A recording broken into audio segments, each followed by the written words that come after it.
Hello, we're back. You can zoom in a little bit. So, went to Monster Palooza a few weeks ago at the Anaheim Convention Center, or excuse me, Pasadena, and picked up some goodies. So, yes, a real bat. And a real flying lizard, because there are animals that have rib cage bones as wings. Pretty cool, aren't they? And what I've always wanted is a giant moth, because moths are just awesome. Can you see the little feathered things? Is that an antenna?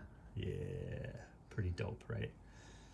Okay, so each of these are really fun studies because they give you the different wing types that are not feathers. So I'm going to use these as examples for you to just quickly draw out your model sheets to get measurements for your wire. So when you measure your model sheets with the wire, it makes everything magically just work and fall in place very easily. So let's start off with the flying lizard.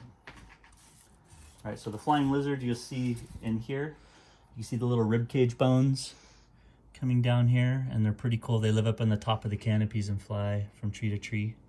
I think these are from Thailand? I forget. But what you want to do, and here's the bat. We could take the bats, actually you can see really well. You can see the bones. They go up into the shoulder, the bat here to the elbow, up to the wrist, and then these are the finger bones that come out.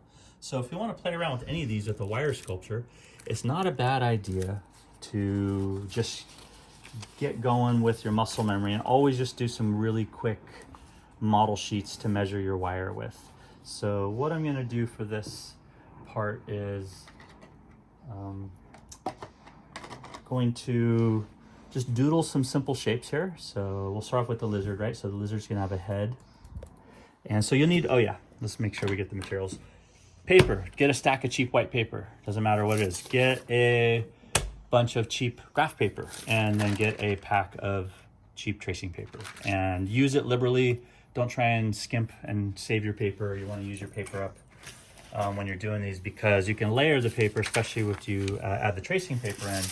And then you can do layers like you would in Photoshop or Procreate or whatever software that you like to use.